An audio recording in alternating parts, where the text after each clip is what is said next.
Hey everyone, I'm Dan from JazzComposersPresent.com, an online space where composers, musicians, and listeners come together to celebrate the music we love. I'm joined today by Matthew Sheens, Australian-born pianist, composer, and arranger, and Australian APRA Art Music Award winner. Matthew is here to show us different approaches to writing counterpoint. Hi everybody. I'm going to use two examples of my own work to talk about different possibilities with using counterpoint. In jazz music, I feel like when we think of counterpoint, we think of like Bill Evans, solid piano, or like big band writing, but these two examples will be very much neither of those. So first one is a piece of mine called Wabi Sabi, which is two voices coexisting in a more contemporary jazz setting.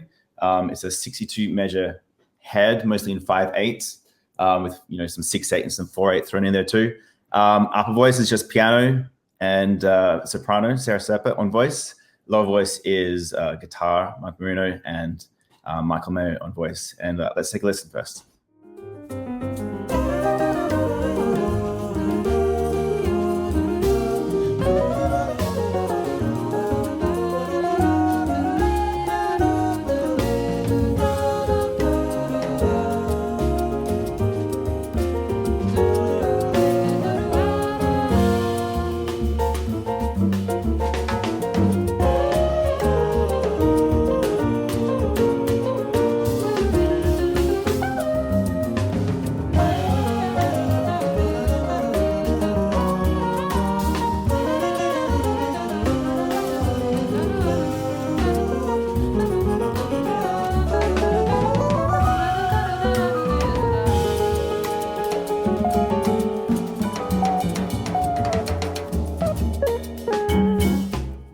That was a track from my album Untranslatable, which I released in 2014. All the tracks are titled after words that can't be translated into other languages.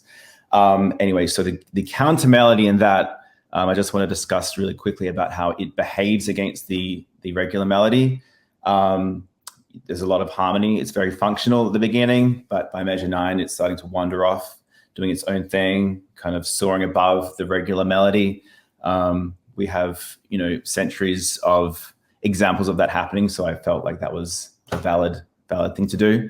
By measure 28, the second line is kind of becoming a lot smoother, more supportive before, branching out at measure 37, getting very chatty with some contramotion, a touch of unison before ending with just some regular old harmony. I want to contrast that with a different approach I used to counterpoint in an album I released in 2018 called American Counterpoint, which is, the title is a double entendre, but we won't talk about that right now.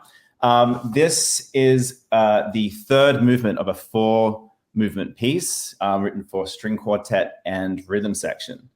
And I dedicated an amount of, contrapuntal terrain to get us from a very small gem of an idea to a texture so large it can support a drum solo. So let's take a listen.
So here, the piano is holding down the harmony.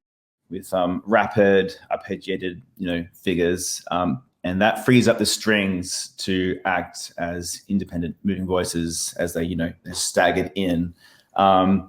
To add a sense of expansion through this section, I loosely drew upon invertible counterpoint, which is the swapping out of melodic ideas throughout the registers.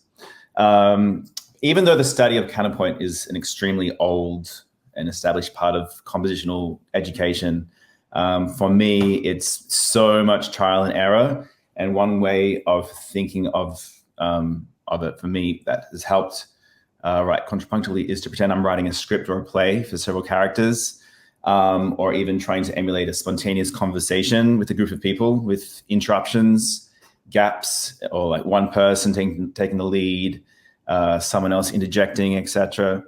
And unlike the first example, this section of counterpoint ends with an explicit coming together of the four parts. Sometimes, for me, the most satisfying thing is hearing the reunification of the voices after a period of all this linear independence. In a lot of 18th century classical music, this convergence would signal a recapitulation of a theme. But in this case, I've used the convergence of the four lines to signal a totally new section and a completely different mood. So in conclusion, there's so many ways to use counterpoint. It's very easy to get bogged down in a lot of the different types of counterpoint and how to approach it. But one thing just to think about is the thought of movement, or the word movement, and just keep things moving around. And that's that. Thanks for watching today's mini lesson. Be sure to like, share, and subscribe. Drop any questions, comments, or suggestions for future videos down below. To watch our full-length events and participate in live Q&As with our presenting artists, head to jazzcomposerspresent.com. Thanks, and we'll see you next time.